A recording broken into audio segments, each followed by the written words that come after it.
ये दौरा बहुत अहमियत का हामिल है, चूँकि हम पाकिस्तान में और चीन में डेकेड ऑफ CPEC की तकरीबात मुनक़द कर रहे हैं। आज से 10 साल पहले 5 जुलाई 2013 को जब चीन की क़यादत ने वज़ीर आज़म नवाज शरीफ को मुंतखब होने के बाद चीन के दौरे की दावत दी, तो इस मौके पर बीजिंग में 5 जुलाई 2013 को चाइना पाकिस्तान इकनॉमिक कॉरिडोर को आगे बढ़ाने के लिए जॉइंट कोऑपरेशन कमेटी कोऑर्डिनेशन के लिए तश्कील पाई और इस कमेटी के ज़रिए CPEC को अमली शक्ल देने के काम का आगाज़ किया गया और तकरीबन 6 माह के अंदर इस कमेटी ने पाकिस्तान और चीन के दरमियान CPEC के तहत $46 अरब का पोर्टफोलियो आपस में इत्तफाक किया, जिसके ज़रिए पाकिस्तान की जो फौरी ज़रूरत है, जिसमें तवानाई का बदतरीन बहरान उस वक्त हमें दरपेश था, इसके लिए $35 अरब मुख्तस किए गए और $11 अरब इंफ्रास्ट्रक्चर के लिए मुख्तस किए गए। ये एक बहुत ही बड़ा मंसूबा था जो पाकिस्तान की तारीख में तरक्की का सबसे बड़ा मंसूबा था। इस मंसूबे की पुष्ट के ऊपर president belt and road initiative और पाकिस्तान चाइना के ताल्लुकात को इक्तसादी तौर पे मजबूत करने की ख्वाहिश थी और पाकिस्तान की तरफ हमारा विजन कि हम पाकिस्तान को जियो पॉलिटिक्स से जियो इकोनॉमिक्स की तरफ लेकर जाएं और प्राइम मिनिस्टर नवाज शरीफ की ये सोच थी कि हम अपने दोस्त ममालिक के साथ मजबूत इक्तसादी ताल्लुकात की बुनियाद पे पाकिस्तान के ताल्लुकात बनाएं। तो हमने सितंबर 2014 में चीन के सदर के मुतवक्का दौरे के मौके के लिए इन तमाम मुआहदों की MOUs को तैयार कर लिया, लेकिन उस वक्त इस्लामाबाद में एक सियासी जमात की तरफ से धरने की सियासत की बदौलत चीन के सदर को ना चाहते हुए भी पाकिस्तान का दौरा मुलतवी करना पड़ा और वो मजबूर हुए कि पाकिस्तान से होकर जाने की बजाय बराह रास्त भारत का दौरा करें और बिल आखिर अप्रैल 2015 में 8 माह की ताख़ीर से हमने CPEC के मुआहदों पर दस्तखत किए और जब CPEC के मुआहदों पर दस्तखत हुए तो पूरी दुनिया के अखबारात में जब जिली हरूफ से ये खबर शाये हुई कि चीन ने पाकिस्तान में अरबों डॉलर की सरमायाकारी के मुआहदों पर दस्तखत किए हैं, तो उस एक इवेंट ने पाकिस्तान का पूरा प्रोफाइल दुनिया में तब्दील कर दिया। इससे पहले जो पाकिस्तान को दहशतगर्दी के हालात का सामना था, तो पूरी दुनिया पाकिस्तान को दहशतगर्दी की ऐनक से देखती थी, लेकिन अप्रैल 2015 में प्रेसिडेंट शी जिनपिंग के CPEC के MOUs दस्तखत उनके दौरे के मौके पे होने से पूरी दुनिया ने पाकिस्तान को सरमायाकारी के मुकाम या एक इन्वेस्टमेंट डेस्टिनेशन की ऐनक से देखना शुरू किया। ये सबसे बड़ा कमाल था, पहला तोहफा था CPEC का कि CPEC ने पाकिस्तान की प्रोफाइल एक सिक्योरिटी स्टेट से एक इन्वेस्टमेंट डेस्टिनेशन के तौर पे दुनिया के सामने तब्दील कर दी। इसके बाद 3 सालों के दौरान रिकॉर्ड मुद्दत में $25 अरब के मंसूबों को अमल दरामद करने के लिए मुख्तलिफ मराहिल से गुजारा गया, उनकी मंजूरी दी गई, उन पे काम शुरू किया गया और उनमें से अक्सर मंसूबे इस मुद्दत में मुकम्मल हो गए। इसके नतीजे में 8000 मेगावाट से ज़्यादा पाकिस्तान के पावर सेक्टर में नई बिजली पैदा करने के मंसूबे शामिल हुए, जिसमें कोल के मंसूबे थे, हाइडल मंसूबों पे काम शुरू हुआ, रिन्यूएबल एनर्जी थी और जो सबसे बड़ा CPEC का पावर सेक्टर में या तवानाई के शोबे में पाकिस्तान के लिए तोहफा था कि थर का वो कोयला जो हमारे पास ईरान और सऊदी अरब के तेल जितनी एनर्जी वैल्यू रखता है, वो दफन पड़ा था और हम उसे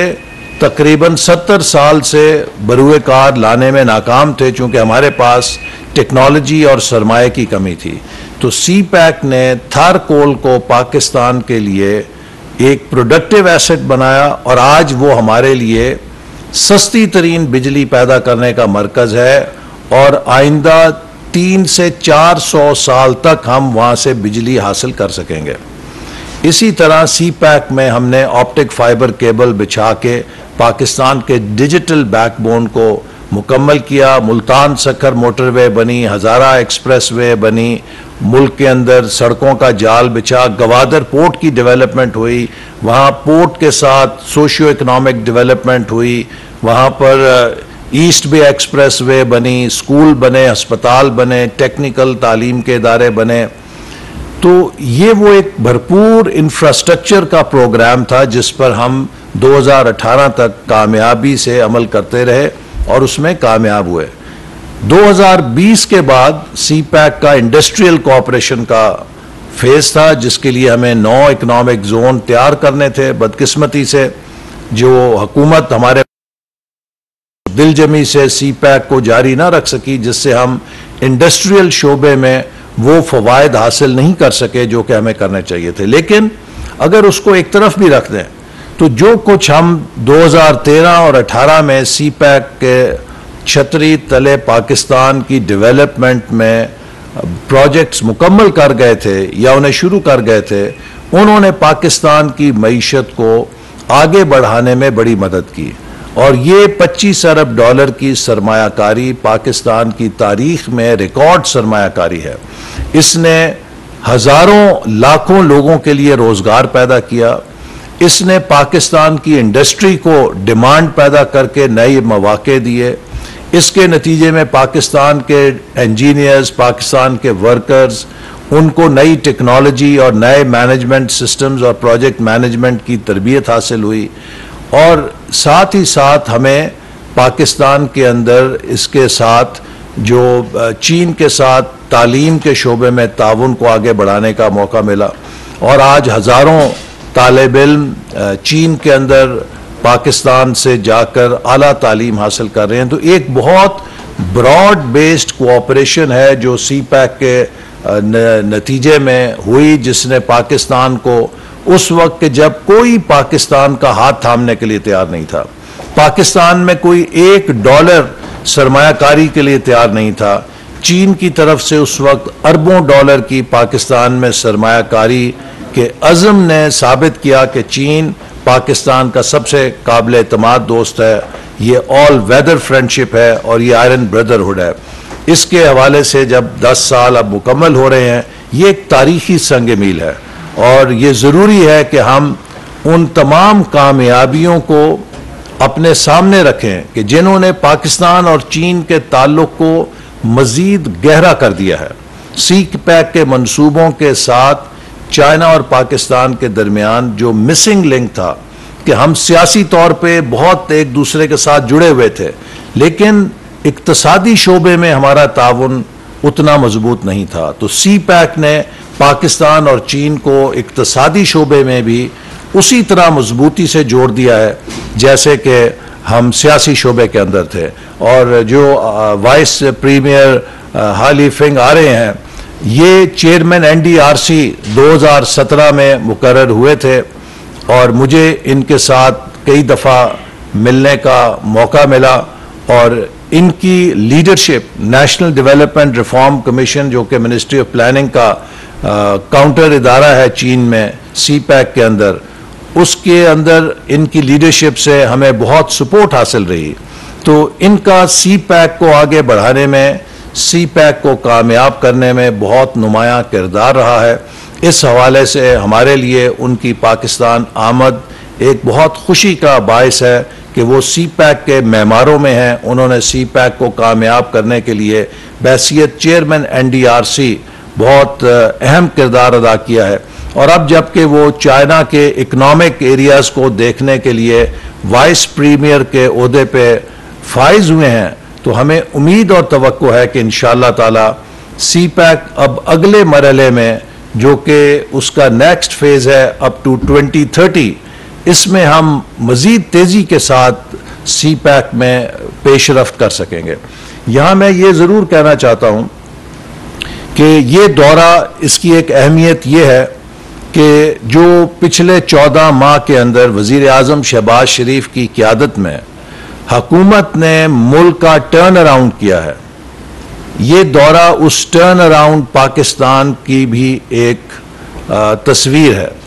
कि आज दुनिया दोबारा पाकिस्तान की तरफ मुतवज्जे हो रही है। हमारे दोस्त ममालिक जिनके साथ हमारे ताल्लुकात में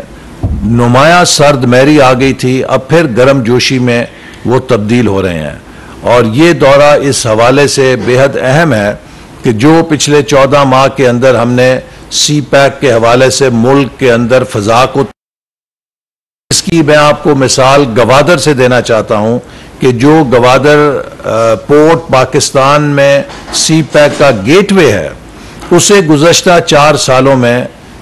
किस तरह नजरअंदाज किया गया। इसकी एक झलक आप इससे देख सकते हैं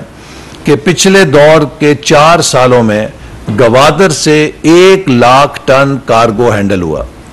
हमारे 14 महीने में 6 लाख टन से ज्यादा कार्गो गवादर से रूट किया गया है ताकि गवादर पोर्ट को कामयाब किया जा सके। इसी तरह गवादर के पानी का मंसूबा जो 2017-18 से शुरू था, उसको 4 साल इल्तवा में रखा गया। हमने आते साथ उसे 6 माह में मुकम्मल कर दिया। तो अगर 6 माह में गवादर के अवाम के लिए पानी का मसला मुकम्मल हो सकता था, तो वो 4 सालों में क्यों नहीं किया गया। इसी तरह गवादर को बिजली सप्लाई करने के मंसूबे, ईरान का मंसूबा हमने 10 माह में मुकम्मल कर दिया, जो 4 साल से ज़ेरे तकमील था। गवादर को नेशनल ग्रिड से जोड़ने के लिए पंजगूर नाल ट्रांसमिशन लाइन, जो 4 साल से ज़ेरे अल्तवा थी, हमने 1 साल में चालू कर दी है। तो सवाल यह है कि ये सब मंसूबे जो हमने 12-14 महीने में मुकम्मल किए हैं, ये गुज़श्ता 4 सालों में क्यों नहीं मुकम्मल हो सके। 4 सालों में गवादर पोर्ट की ड्रेजिंग जो है उसे नहीं किया गया। नतीजतन उसकी गहराई जिसे 14 मीटर होना चाहिए था, वो तकरीबन 9 या 10 मीटर तक रह गई थी और उस पर बड़े जहाज नहीं आ सकते थे। अब फिर हमने 4.5 अरब रुपए की लागत से उसकी ड्रेजिंग, जिसका मतलब यह है कि जो पोर्ट में सिल्ट जमा हो जाती है, उसकी सफाई का काम शुरू किया है और अगले साल फरवरी तक इंशाल्लाह ये मुकम्मल होगी, जिसके नतीजे में बड़े जहाज फिर गवादर पोर्ट के अंदर लंगर अंदाज हो सकेंगे। ये वो सब चीज़ें हैं कि जिनके अंदर जो हुकूमत ने पिछले 14 माह के अंदर टर्न अराउंड किया है, अपनी कमिटमेंट दिखाई है, अपनी सीरियसनेस दिखाई है, अपनी अहलियत दिखाई है कि हम सी पैक को आगे ले के जाने में न सिर्फ मुखलिस हैं बल्कि करने की सलाहियत भी रखते हैं। तो इसी का नतीजा है कि आज दुनिया में दोबारा लोग पाकिस्तान की तरफ रजू कर रहे हैं। और इसी का एक और सबूत यह है कि 2018 के बाद एक बड़ी चीन से सरमायाकारी पाकिस्तान में $3.5 अरब की चश्मा न्यूक्लियर पावर प्लांट, जो 1200 मेगावाट बिजली हमें प्रोड्यूस करके देगा, उसके लिए सामने आ चुकी है कि जिसकी ग्राउंड ब्रेकिंग हाल ही में वजीर आजम शहबाज शरीफ साहब ने चश्मा में की। तो पाकिस्तान और चीन के नहायत गहरे ताल्लुकात हैं। हम चीन के नायब वजीर आजम को उनके पाकिस्तान के दौरे के मौके पर पूरी कौम चश्म बरा है। हम कभी नहीं भूल सकेंगे कि किस तरीके से जुलाई 2013 के बाद, जबकि पाकिस्तान में 18 घंटे बिजली की लोड शेडिंग होती थी, पाकिस्तान में सिक्योरिटी के हालात बहुत उस वक्त नागुफ्ता बे थे, पाकिस्तान मुआशी तौर पे शदीद बहरान से गुजर रहा था, उस वक्त चीन की क़यादत ने पाकिस्तान का हाथ थामा।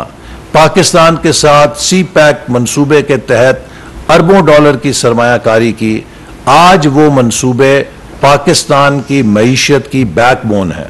अगर उन मंसूबों को हम निकाल दें, पाकिस्तान की मईशत से इन मंसूबों को अलहदा कर दिया जाए, तो पाकिस्तान की मईशत फिर खंडर की शक्ल में नजर आएगी। तो इसलिए हम चीन के अवाम के, ख़ास तौर पे प्रेसिडेंट शी जिनपिंग के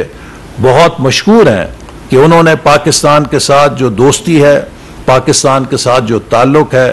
उसको नई बुलंदियों पर पहुंचाया है। और हमें इस बात का भी फ़ख्र है कि हम उनके साथ मिलकर 2013 और 18 में सी पैक के ज़रिए पाकिस्तान में रिकॉर्ड सरमायाकारी करने में कामयाब हुए। अल्लाह ताला ने हमसे वो खिदमत ली और उसने 2017-18 में सी पैक को पाकिस्तान का ग्लोबल ब्रांड बना दिया था। मगर बदकिस्मती से अगली आने वाली हुकूमत ने उसी सी पैक में कीड़े निकालने शुरू किए और झूठे इल्जामात लगाए गए,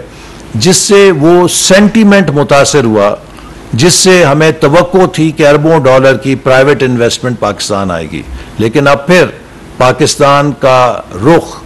दुरुस्त तरफ मोड़ दिया गया है। मईशत को ढलवान से ब्रेक लगाकर दोबारा बहाली की तरफ डाल दिया गया है।